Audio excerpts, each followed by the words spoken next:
Assalamualaikum warahmatullahi wabarakatuh. Hari ini kita akan bahas mengenai praktik kerja lapangan. Praktik kerja lapangan adalah sebuah kegiatan yang dilakukan oleh teman-teman khususnya sarjana S1 ataupun D3. Salah satu syarat wajib untuk menyelesaikan untuk tugas akhir ataupun skripsinya kita akan bahas hari ini. Yang pertama adalah ada beberapa bagian teknis yang akan saya paparkan. Yang pertama, bahwa praktik kerja lapangan ini adalah nilainya 3 SKS ya, teman-teman. Jadi teman-teman juga harus tahu bahwa 3 SKS merupakan hal yang dibebankan ke teman-teman. Jadi ketika pelaksanaan PKL teman-teman juga harus serius karena beban SKS-nya cukup tinggi. Kemudian yang kedua adalah melaksanakan praktik kerja lapangan sesuai bidang minat. Praktik kerja lapangan khususnya di Fakultas Komputer lebih terhubung kepada KKL yang sudah dilaksanakan oleh teman-teman. Jadi teman-teman ketika melaksanakan KKL, di situ kan teman-teman tadi sudah memilih bidang minat masing-masing ya, masing-masing program studi dan masing-masing mahasiswa. Jadi teman-teman sudah menentukan dari awal bahwa bidang minatnya adalah misal SIB, misal networking. Jadi teman-teman sudah menentukan dari awal. Kemudian yang ketiga adalah melaksanakan kegiatannya selama kurang lebih 30 hari. Teman-teman akan berada di perusahaan untuk memahami pola apa aja yang ada di sana, kemudian memahami kinerja perusahaannya seperti apa, kemudian kita bisa menangkap beberapa masalah yang terjadi yang ada di perusahaan tersebut. Jadi teman-teman juga cukup jeli ya, jadi saya harap untuk ketika teman-teman melakukan PKL jangan ada yang terlalu santai ya karena atau hanya datang untuk bikin kopi atau malah fotokopi, jangan ya. Jadi saya harap teman-teman kembali ke bidang minat masing-masing untuk melakukan KKL secara lebih serius. Berikutnya adalah mengenai dua hal berikutnya. KKL karena masih dalam masa pandemi seperti ini dapat dilakukan secara offline dengan prokes ataupun dapat dilakukan secara online sesuai dengan peraturan perusahaan. Jadi teman-teman bisa memilih dua hal tersebut salah satunya untuk mendukung kelancaran pelaksanaan PKL-nya. Lalu sebenarnya secara singkatnya apa sih sebenarnya yang Anda lakukan saat PKL ya? Jadi ada beberapa hal yang saya sedikit resume. Sebenarnya ketika teman-teman melakukan PKL, itu tidak terlalu rumit ya. Jadi misal kita hanya menangkap sebuah permasalahan secara sistem ataupun aplikatif ya. Jadi apa sih sebenarnya menangkap permasalahan? Jadi teman-teman ini kan sudah ada di tempat PKL nanti di hari-hari pertama atau pekan-pekan pertama itu sebenarnya sudah bisa menangkap ya. Kira-kira masalah apa yang ada terjadi di sana nih? Karena kebanyakan pada fase yang awal ini teman-teman juga bingung gitu kan. Saya sudah PKL cukup lama di sana, cuman saya nggak nemuin masalahnya apa di sana. Jadi saya harap di hari-hari pertama teman-teman PKL itu sudah menangkap kira-kira masalahnya seperti apa. Jadi misal Anda berada di satu instansi, kemudian Anda diletakkan di sub bagian tertentu, Anda langsung dipetakan saja. Anda coba sehari dua hari, misal Anda berada di bagian administratif surat gitu, misal ya, rupanya di sana nggak ada sistem berbasis teknologinya. Nah, teman-teman bisa mengangkat dari hal tersebut untuk menjadi sebuah masalah. Itu bisa sifatnya sistem ataupun aplikatif. Kemudian yang kedua adalah memberikan sebuah rancangan solusi. Jadi ketika teman-teman sudah menangkap permasalahan tersebut, itu teman-teman sudah memikirkan kira-kira solusi yang akan saya tawarkan apa gitu kan. Jadi ketika dapat masalahnya teman-teman juga berpikir tentang solusinya. Misal kembali lagi ke surat itu tadi tidak ada sistem suratnya. Oh, saya mau buat e-letter gitu misal, terpusat jadi satu, semuanya terpusat surat menjadi satu. Kemudian berikutnya adalah memberikan kesimpulan. Jadi setelah dibuat, Anda menangkap masalah, kemudian Anda merancang sebuah rancangan solusinya, Anda akan memberikan sebuah kesimpulan. Sebenarnya PKL hanya seperti itu secara konsep ya. Jadi tidak terlalu rumit dan tidak terlalu susah. Jadi kembali ke teman-teman dalam semangat dalam mengerjakannya. Saya akan berikan satu sampel khususnya di bidang teknologi ya. Nanti akan saya berikan di kolom deskripsi filenya. teman-teman bisa melihat secara teknis. Saya akan paparkan secara lebih singkat ya. Jadi ini ada salah satu judul PKL yang menurut saya cukup baik untuk dijadikan sampel. Jadi judul ini dia menganalisis tentang sistem informasi pengarsipan surat sih. Jadi lebih ke arah administratif, namun kita bisa menangkapnya secara IT-nya bisa kita tangkap ya. Jadi kurang lebih judul yang dibuatnya adalah seperti ini. Jadi analisis sistem informasi pengarsipan surat pada Badan Pendapatan Daerah di Batu Raja. Jadi ketika teman-teman sudah melaksanakan PKL, teman-teman akan langsung melakukan kajian, kemudian menemukan masalah, lalu merancang solusi, kemudian membuat laporan yang akan dipresentasikan di kampus. Saya rasa waktunya cukup cepat kok, jadi jangan terlalu bersantai. Jadi teman-teman bisa langsung fokus untuk di pengerjaannya. Saya akan ambilkan satu sampelnya lagi. Kita akan sedikit drill ya. Dari yang pertama adalah mengenai latar belakang masalah.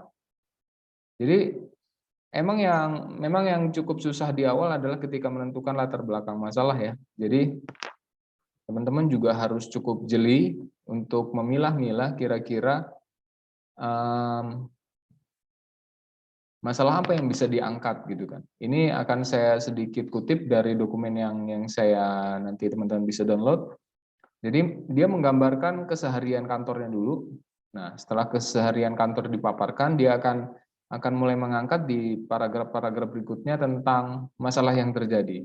Berdasarkan masalah yang terjadi itu, maka timbullah satu ide untuk membuat analisis sistem informasi pengarsipan surat. Secara struktur kurang lebih seperti itu. Jadi latar belakang masalah menjadi satu pokok utama ketika kita akan membuat laporan. Jangan sampai di latar belakang masalah kita tidak dapat memaparkan apapun yang ada di lokasi tersebut. Jadi setelah Anda teman-teman memberikan latar belakang masalah, jadi tahap berikutnya kita akan melakukan spesifikasi di identifikasi. Nah, ini lebih spesifik ya. Jadi teman-teman setelah mengambil latar belakang masalah tersebut, teman-teman langsung ambil kira-kira identifikasi masalahnya apa. Identifikasi masalah adalah Anda membuat satu bagian-bagian lebih spesifik di dalam sebuah sistem yang Anda lihat yang berada di lokasi PKL, kemudian Anda memaparkannya dalam bentuk pointer seperti yang tertulis ini ya. Yang pertama yang didapatkan dari masalah yang terjadi di sana adalah pencatatan data surat hanya dalam buku besar. Fokusnya adalah berada di buku besar, yaitu buku agenda ekspedisi, sehingga pencarian kembali data surat lama membutuhkan waktu yang cukup lama. Atau konvensional ya. Biasanya ini masalah yang terjadi di sebuah instansi yang teman-teman bisa langsung tangkap sebenarnya. Kemudian pengarsipan file surat hanya berupa hard copy. Untuk melihat zaman sekarang ya memang pengarsipan menggunakan hard copy cukup beresiko karena akan ada resiko-resiko untuk kehilangan surat ataupun suratnya tersimpan di mana kemudian susah dicari. Kemudian yang berikutnya adalah kesulitan memonitor penelusuran surat ya. Sama seperti yang poin 2, ketika penelusurannya susah nanti juga teman-teman susah ketika untuk menentukan surat ini mau kemana, kemudian rupanya oh surat ini sudah dikirim atau belum. Nah, kita akan kesusahan di hal-hal tersebut. Jadi identifikasi masalahnya yang kita tangkap adalah seperti itu.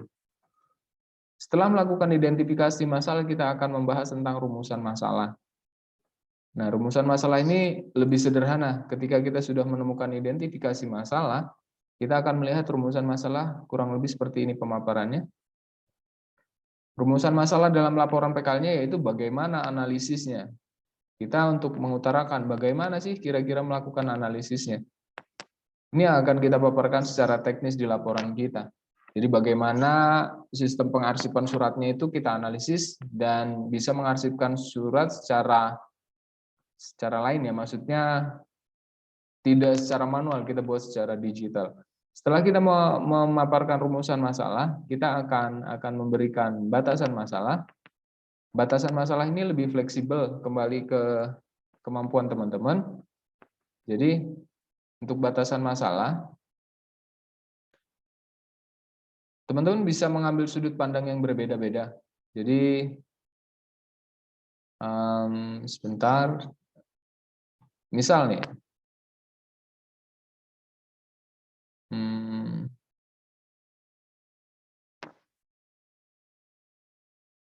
kita akan fokus di sini. Di batasan ini, misal kita tidak membuat aplikasinya. Nah, ini sangat teknikal ya, kembali ke kemampuan teman-teman karena yang kita capai adalah bagaimana analisa secara teknis di suratnya. Jadi ketika setelah PKL kita tidak akan membuat satu sistem yang ada di sana.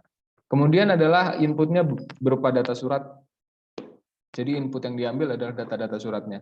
Kemudian outputnya adalah laporan pengarsipan surat. Nah, ini kembali ke teknis teman-teman ketika membuat laporan, batasan masalah bisa berbeda-beda, tinggal Anda melihat sudut pandangnya dari sisi yang mana. Setelah kita melakukan batasan masalah, biasanya teman-teman juga memberikan pemaparan mengenai tujuan penulisan ya. Jadi di tujuan penulisan,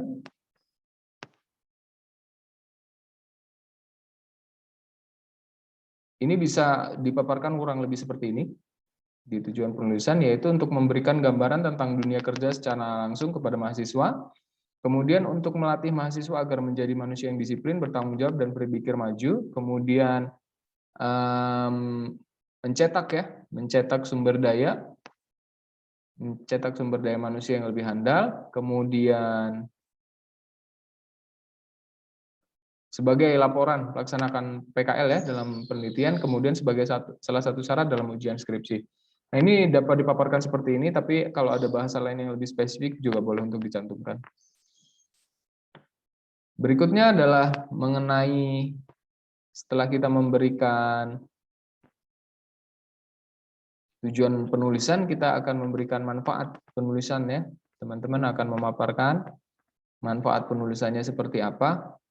Jadi kurang lebih dapat saya berikan contoh. Ini misal manfaat penulisannya seperti ini pun boleh. Jadi ada beberapa hal yang dipaparkan. Ini bagi mahasiswa juga ada, bagi universitas juga ada. Biasanya akan ada satu tambahan lagi yaitu untuk instansinya. Jadi perusahaannya biasanya dapat dipaparkan juga untuk mahasiswa juga bisa, kemudian bagi perguruan tinggi ya atau universitas. Jadi hal ini yang bisa dijelaskan di halaman manfaat penulisan. Jadi lebih mudah ya ketika Anda memaparkannya. Kemudian setelah kita memaparkan manfaat penulisan, kita akan lebih spesifik ke bagian metode pengumpulan biasanya ya. Jadi pengumpulan data. Kita akan bicara sedikit.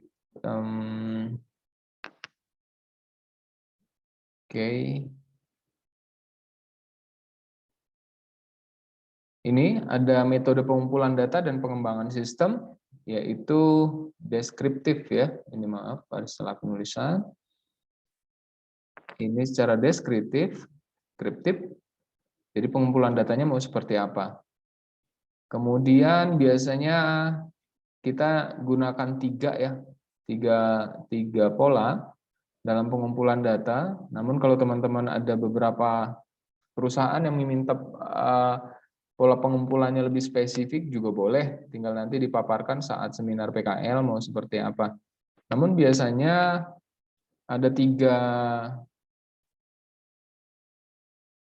pola yang kita lakukan dalam melakukan pengumpulan. Yang pertama adalah melakukan pengamatan atau observasi, kemudian melakukan interview, kemudian melakukan dokumentasi. Masing-masing ini kita lakukan untuk mendukung data yang kita kumpulkan. Jadi teman-teman melakukan pengamatan langsung, Itu secara observasi, jadi teman-teman bisa melihat sistem di sana seperti apa. Kemudian interview. Nah, biasanya ini agak kesusahan di kita ya. Teman-teman juga harus memiliki keberanian untuk melakukan interview. Maksudnya ketemu dengan, bila tidak ketemu dengan kepala kantornya atau kepala dinasnya, bisa dialog dengan staf atau pihak yang setiap hari beserta Anda di rutinitasnya. Yang ketiga adalah dokumentasi. Dokumentasi ini teman-teman misal tertarik dengan surat, Anda mulai mengambil capturing ya, foto-foto yang ada di sana, Anda boleh melakukan pengambilan datanya. Jadi ada 3 ini biasanya yang kita lakukan dalam pengumpulan datanya. Kemudian setelah kita melakukan pengamatan, biasanya kita akan memaparkan waktu dan tempat pelaksanaannya. Jadi teman-teman juga di laporan akan diberikan satu lokasi atau satu space di mana tempat Anda lakukan PKL-nya. Misal ini nih, ini dia PKL-nya berada di Batu Raja ya. Ini ada di Sumatera Selatan. Boleh. Jadi waktu yang Anda paparkan adalah tanggalnya, kapan PKL-nya, nama instansinya seperti apa, kemudian nomor teleponnya. Ini yang Anda lampirkan di laporan teman-teman. Berikutnya adalah mengenai landasan teori. Nah, kita akan masuk ke lebih teknikal. Kita akan bicara tentang landasan teori. Nah, ketika di landasan teori, teman-teman juga mulai memaparkan ya. Jadi, biasanya isinya ada tinjauan pustaka, kemudian ada pengertian-pengertian yang bisa kita oke, ini biasanya ada tinjauan pustaka ya. Di sini biasanya ada jurnal terkait penelitian. Jadi teman-teman juga harus melihat kira-kira ada jurnal terbaru tidak sih tentang penelitian saya. Jadi akan menjadi data pendukung utamanya. Kemudian setelah kita bicara mengenai jurnal, kita akan bicara mengenai subbab berikutnya. Biasanya adalah ada pengertian-pengertian ya. Ada pengertian sistem biasanya. Kemudian ada pengertian informasi. Jadi ada pengertian informasi, kemudian ini kembali ke struktur yang teman-teman buat ya. Jadi ketika nanti Anda memaparkan, misal judulnya adalah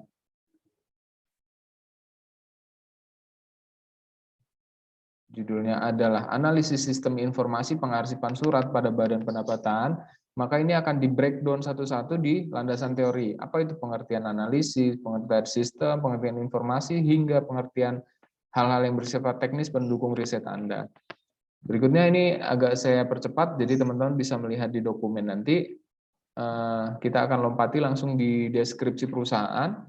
Biasanya di deskripsi perusahaan ini isinya gambaran umum perusahaannya, kemudian ada fotonya, ada dokumentasinya, lalu kegiatan perusahaannya seperti apa. Nah, ini dipaparkan. Jadi kalau di landasan teori lebih mudah ya, hanya penjelasan-penjelasan teoritis, jadi teman-teman akan memaparkan secara teoritis penjelasannya seperti apa, kemudian Anda akan memaparkan seperti ini, kemudian akan menjelaskan secara singkat ya. Kemudian setelah kita melakukan pembahasan di landasan teori, kita akan melakukan penjelasan di pembahasan. Jadi di pembahasan ini adalah fokus utamanya. Jadi biasanya ini kembali ke riset teman-teman. Nanti bisa dialog lebih teknis di kolom chat boleh atau via WA juga boleh. Pertama yang Anda lakukan adalah melakukan analisis sistem yang berjalan. Jadi ini adalah langkah-langkah awal yang Anda lakukan ketika Anda melakukan analisis sistem yang berjalan. Teman-teman juga biasanya lebih cepat sih ya. Jadi ketika melakukan analisis sistem berjalan itu kita melihat sebenarnya apa yang terjadi di sana, kemudian berdasarkan pengumpulan data tadi apa yang kita dapat paparkan. Kemudian setelah itu kita melakukan analisis input ya. Beberapa kebijakan universitas agak berbeda, cuman di kita lebih melakukan analisis input di awal. Jadi ketika melakukan analisis input di awal, ini teman-teman juga sudah mulai melakukan agak serius ya berpikirnya, karena di sini misalnya saya contohkan, ketika kita melakukan analisis data, kita sudah mulai melihat ini nih, pengarsipannya, kemudian kita sudah mempelajari disposisi, laporan surat masuk, lebih teknikal ya. Kita biasanya di sini kita akan melihat kode surat masuknya. Kode surat masuknya kita akan lihat, kemudian kode surat keluar. Nah, di sini teman-teman juga sudah mulai melakukan tracering ya, data-data ini ya, juga sudah mulai dilihat. Kemudian setelah melakukan analisis input, kita akan melakukan analisis proses. Jadi proses ini kita akan lihat nih, kira-kira dari data-data yang kita kumpulin tadi, secara proses seperti apa sih, gitu kan? Kita akan bicara jenis suratnya, kemudian kita akan bicara tentang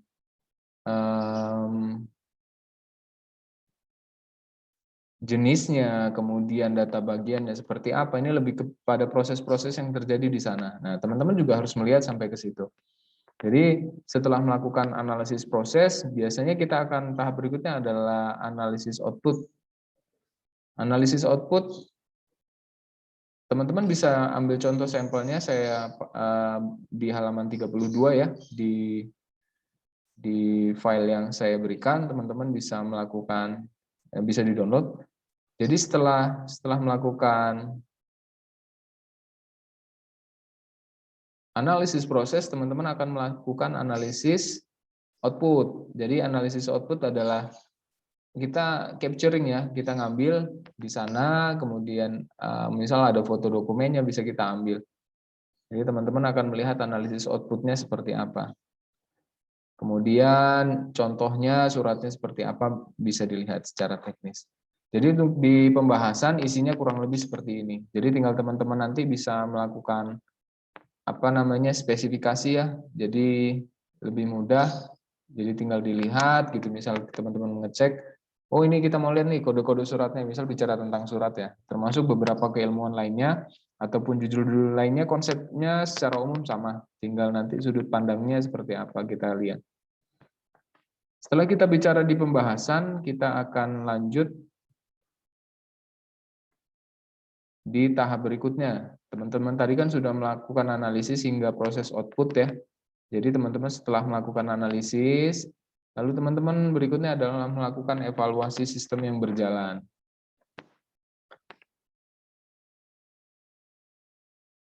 Di evaluasi sistem yang berjalan, teman-teman juga sudah mulai menggunakan tools-tools ya. Di sini banyak tools dalam pengembangan sistem informasi khususnya. Jadi teman-teman bisa menggunakan diagram konteks boleh, data flow diagram juga boleh, ataupun tools-tools lainnya juga boleh. Jadi ketika melakukan evaluasi sistem berjalan, teman-teman akan memaparkan nih. Jadi kira-kira gambaran sistem yang ada di sana itu seperti apa, khususnya surat masuk, surat keluar. Jadi di halaman 33 teman-teman bisa lihat contohnya dengan menggunakan data flow diagram. Kemudian setelah digunakan data flow diagram, di sini kita akan gunakan juga diagram konteks. Jadi ketika menggunakan diagram konteks, ini ada di 35.2, teman-teman bisa melihat di situ gambarannya diagram konteksnya seperti apa. Tinggal dilihat mau seperti apa nanti konsepnya. Misal nih, diagram konteksnya. Tinggal dilihat secara detailnya nanti seperti apa. Namun penggambaran ini butuh cukup jeli ya. Jadi teman-teman nggak boleh asal karena ini akan menentukan solusinya seperti apa. Kemudian setelah teman-teman melakukan penggambaran itu di halaman 35 juga saya bisa paparkan di situ teman-teman mulai membaca tentang entitas dan sistem. Saya akan berikan satu contoh di halaman 35 ya. Jadi saya akan berikan satu contoh sebentar. Kita misal bicara tentang admin. Kemudian kita bicara pimpinan.